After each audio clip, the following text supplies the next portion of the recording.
Have you ever dined in a Michelin-rated restaurant?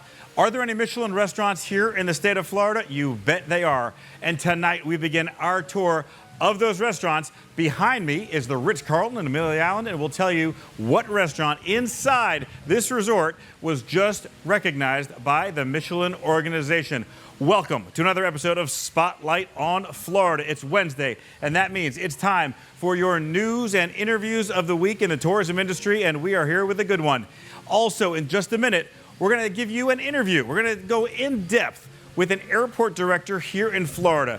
For most tourists, whether you're in the big city or a small town in Florida, the airport is the first thing you see when you arrive in a new place in Florida, and we're going to find out what it takes to run that airport. We're going to take a look at what new things are happening and what the future is of what everyone's talking about, those air taxis. It's all right now on this episode of Spotlight on Florida, but let's start with our big news of the week, and that is the new Michelin rankings. It's time for Spotlight on Florida. Headlines, events, and interviews with tourism leaders. And now, here are your hosts, Joel Silver and Kenzie Krieger. You're looking at a restaurant called Salt. It is a highly acclaimed, now Michelin recommended restaurant right inside the Ritz-Carlton Amelia Island. It's just a short drive south of Fernandina Beach and a little drive north from Jacksonville, and this is a special place.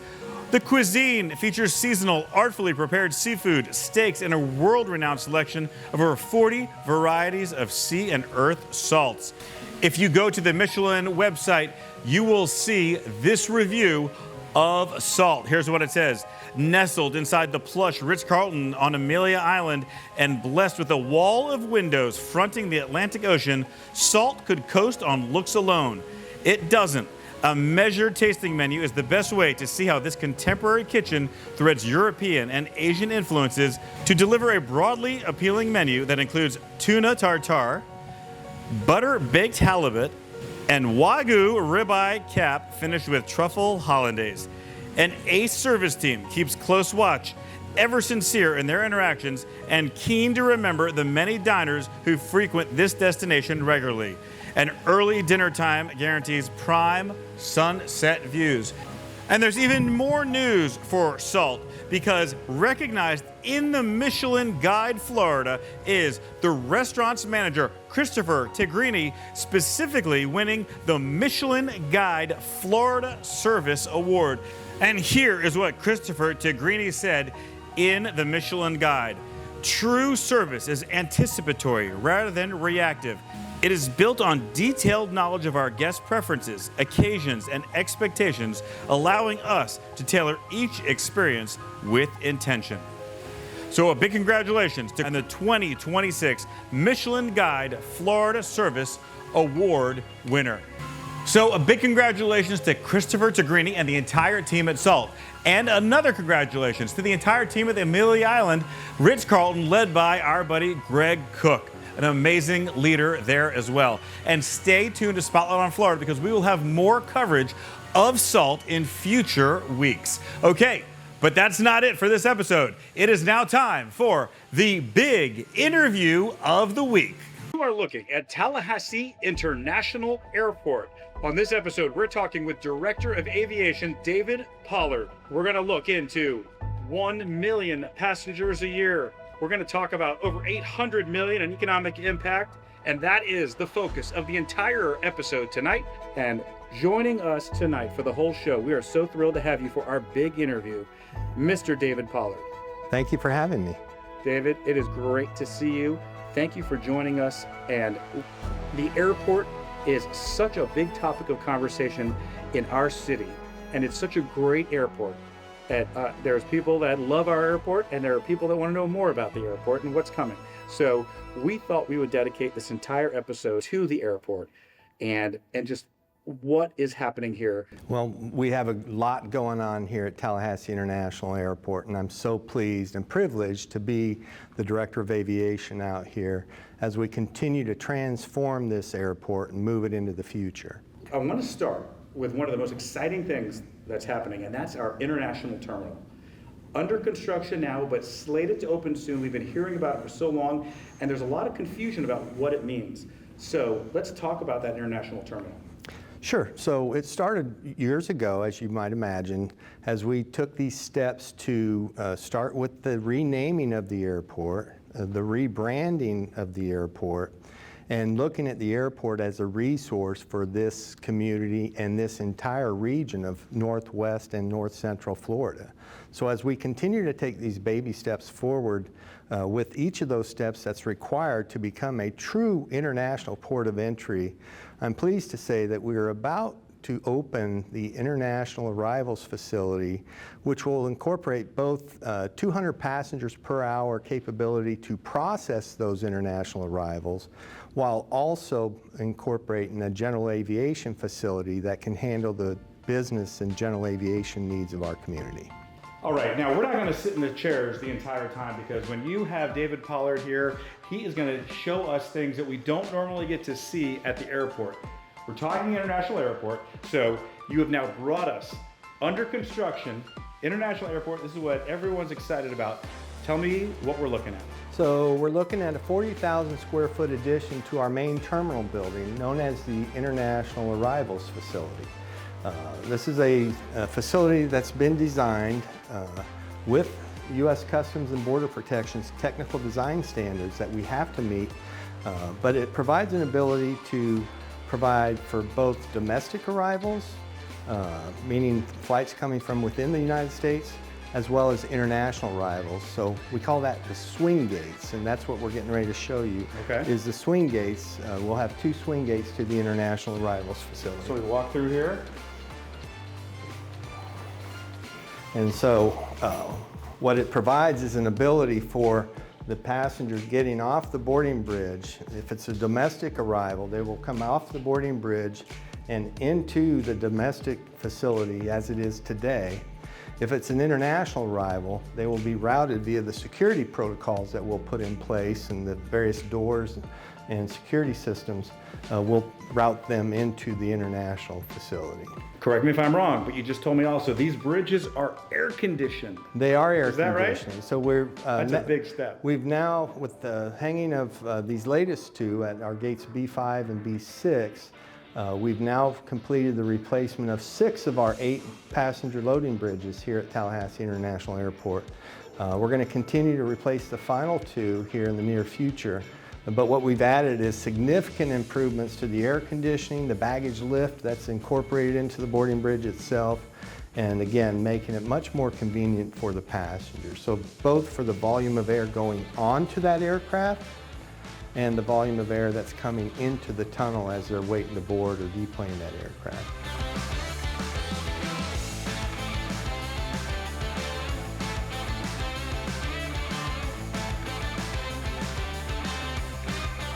Okay, so now we're walking into the international baggage claim.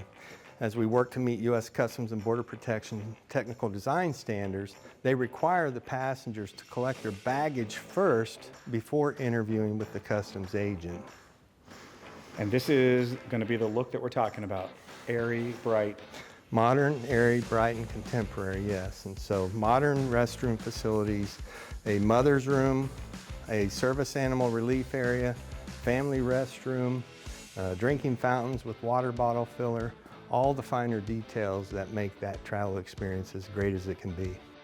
We're going to get bags, and then we know the process here. Then you got to go to customs to get checked in. Yes, so once they collect their bags, we'll have stanchions set up here with the queue lanes that provide access to the customs processing here. And as they transition through the queue lane, interview with the agent.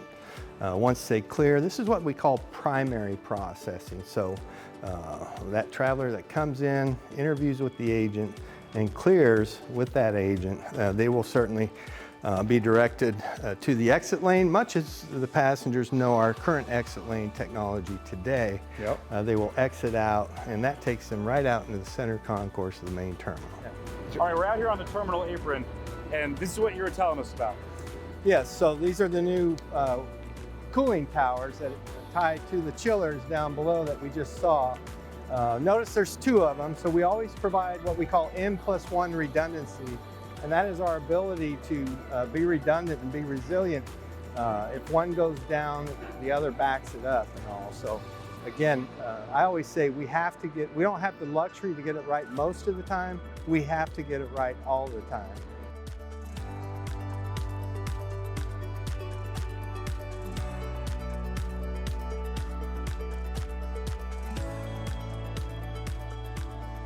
One of the biggest topics everyone always talks about is more airlines. And one of the most exciting announcements we have is you are bringing in a brand new airline that's going to be flying right here into Tallahassee, right? Very, very much so. We are looking forward to the launch of Breeze Airways here in Tallahassee, providing nonstop service to Fort Lauderdale's airport as well as Raleigh-Durham. Special thanks go out to our Office of Economic Vitality, Blueprint, our interlocal agency, the combined city and county commissions that come together as Blueprint, and certainly our city leadership and city commission, as we piece together a package that allows us to have more funding available to be able to lure these airlines to our community. There's risks inherent in starting service to a new community, especially a smaller airport like ours. So we understand what makes Tallahassee special, but we've got to be out there convincing these airlines on how they can make a profit, mitigate their risk on startup costs, for example. And now, of course, you've got issues with flight crews and fuel costs, for example. The two biggest costs an airline has to think about and endure over time. So we want to mitigate those risks as much as we can and bring them into our community. I love it. So there's your update. It's pretty exciting. It's Breeze Airways coming, an international terminal. This is a really awesome room we're in. Mm-hmm. This is called the what? The observation room. Observation room. And this is open to anybody that wants to come up here and watch the planes come in and out and everything, right? This is. We like to make this space available. Actually on the wall just inside the door is air traffic frequency. We've got speakers in here where they can turn that up and actually listen to the live air traffic and look over the runway and taxiways and the terminal apron. I love it. All right, now from this standpoint, I mean, this is awesome to see the whole airport. I want to give you a couple minutes here to talk about the stats of this airport, because it's a huge place, it's a huge business, and so give me the stats in terms of airports. What do we have here? So I keep going back to that overall annual economic impact. Every 5 years, the state of Florida does a study of the economic impact of all airports throughout Florida. So we went from a $399 million annual economic impact and jumped to an $859 million annual economic impact. The state of Florida is positioning to do that study again here in the near future, and so we'll see what those results provide. But as we look ahead and think about the impact of everything we're doing, our focus on infrastructure, our focus on pavements and all these different things, the amenities to our travelers and passengers, the service providers, all these things as we look ahead, we've got to consider those and keep things moving out here.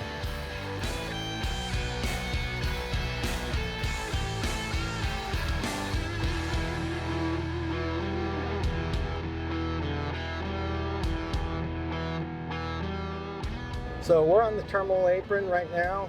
What you'll see is a FedEx aircraft actually taxiing in, taking an alternate course because of the construction associated with our Taxiway Bravo project. So we're going to go out to the runway, and we'll also review Taxiway Bravo as we're working on that and rebuilding that taxiway and runway infrastructure. Our longest runway here at Tallahassee is 8,000 feet long, and that's our runway 927. Runway 27, coming out of the east, is what we call our primary runway approach with a parallel taxiway that is known as Taxiway Bravo. And so the 8,000 foot runway, for example, we had the recent, last year, the Florida State Charter that went nonstop Tallahassee to Dublin. Yes. And nonstop Dublin back to Tallahassee. So if there's any question of what is our capabilities regarding runway length, I think that's a good example. That was the A330 aircraft that was able to do that with full passengers, full fuel. So where we're at right now is on taxiway Bravo. As we worked on taxiway Bravo, which is the parallel taxiway to our primary runway, anytime we work on a new project, we're also bringing it up to the latest design and safety standards. A good example of that is if I turn around here, for example, and face the terminal, we used to have a taxiway that led straight to the terminal apron. Well, you can no longer do that. It now requires 2 turning movements just for safety reasons for those aircraft going out to the runway environment. So we've eliminated a taxiway there and we replaced it with another taxiway that we're going to call Tango 2, T-Tango, right up here. And so this pavement we're on now is all freshly laid pavement. We just added the centerline markings. We added the centerline lighting, new edge lighting, new signage, all these different things, all while staying operational here at the airport. So we're right now at taxiway Bravo 9. If you look at the new signage that we put in as we lead up to the runway environment, we're at the approach end of runway 9. And what we've done is we've added this entire taxiway, Bravo 9, to provide for additional capacity. So what that means is on a day when one aircraft might be holding short because there's, I'll make it up, bad weather in Atlanta, Delta can't get out, they're holding, American can come and get out, right out and taxi on by. So we call this a bypass taxiway that keeps the operations moving out here.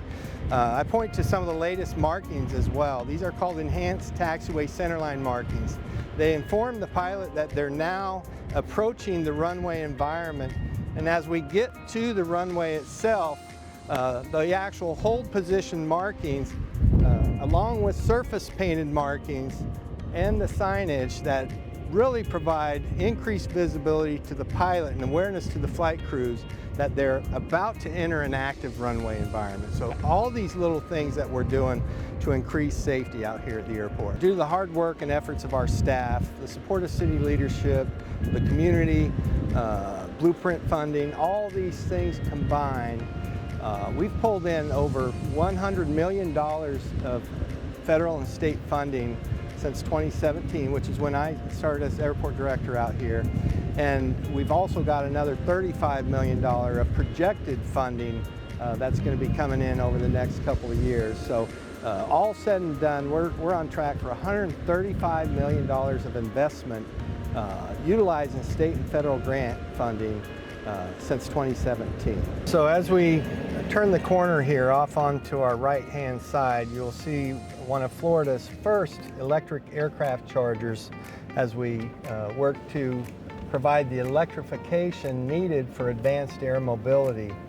You'll see 2 heads on that charging unit. One is for the aircraft, and another, as you noticed earlier, I unplugged my vehicle. We can also charge our ground vehicles here as well. So very pleased to partner with Beta and Millionaire Tallahassee to bring this to our community and position us for the future of aviation. David, we see the solar array out your window. Yeah, so up on our left-hand side, you'll see the world's largest on-airport solar facility with a combined capacity of 60 megawatts. And so we built those in 2 phases, working with the city utilities, and just very pleased to have that on airport as we look at electrification and the importance of electrification as we continue our journey ahead. So what I wanted to show you here is the new Aero Center Tallahassee FBO facility. That's adding more than 11,000 square feet of additional office space at the airport. And once they complete that, right next to it will be a new 25,000 square foot hangar. We'll ultimately demolish the remaining piece of the old terminal facility and build a 25,000 square foot hangar right there that again adds additional capacity at this airport as our demand for hangar storage space continues to increase. I love hearing about this airport. A lot of people don't know all this and what a treasure we have here. When you talk about all the things happening at the airport, it makes me think of tourism. Okay, so we have an audience of tourism professionals, we have an audience of tourists, really all over the state of Florida. So talk to me about the role that an airport plays in helping with tourism in a region. Yeah, so again, it's important to me in working with our stakeholders and partners out there. We have, as you can imagine, many different partners that we work with throughout the course of any given day. And so I take very seriously our responsibility to provide a welcoming environment for those that are coming into our community. So whether it's for research over at Innovation Park, or whether it's for a national conference coming into our community, or simply a business owner that's looking to relocate their business to our community. We want to provide the best first impression that we can as people come into our community, and a welcoming atmosphere for those that are visiting our community. So as far as tourism, we do everything we can to partner with groups such as Visit Tallahassee, Visit Florida, and others as we continue to make our way ahead, and do everything we can to advertise. We advertise in Florida Trend Magazine, Site Selection Magazine, just doing everything we can to highlight what a beautiful place Tallahassee is in this surrounding region. Yeah, and I mean, for a lot of tourists, you're the first thing that they see, and this is how they make their first impression of Tallahassee. Yeah. And it's a nice place to land. I know a lot of people that like this more than Tampa and Orlando, because you get here, you land, you're out the door in mere minutes. Yeah. And so I feel like this is a great first impression for them to see what we have here. Yes, and it's important as we talk about ease of travel and coming into our airport, whether you're coming in, arriving, or departing, the ease of use, the quick in and quick out, and what makes it special. The little things, free Wi-Fi in the terminal, close-in parking, available access to business centers, and some of the new additions we made down there in the terminal with concessions and things of that nature. So we're just constantly looking and listening to our travelers, trying to understand their needs, their appetite for a smart travel experience, which incorporates the use of technology, the mobile devices that they use, their ability to charge those mobile devices, all the little things that make travel much easier. And I love the way the terminal looks now. It looks fantastic. The topic I've been waiting for, advanced air mobility. You know, as someone who does videography and photography, sometimes with drones and unmanned vehicles, this to me is so interesting. Give everyone the update on advanced air mobility and what it's going to mean here at the airport. Sure. So very pleased. The state of Florida has done a wonderful job setting the stage for advanced air mobility. They started out a while back establishing an advanced air mobility working group, which then became an advisory committee, and planning and getting with stakeholders to pre-plan the next era of flight, which is advanced air mobility. The state of Florida working to become the first commercial provider of advanced air mobility here in the very near future.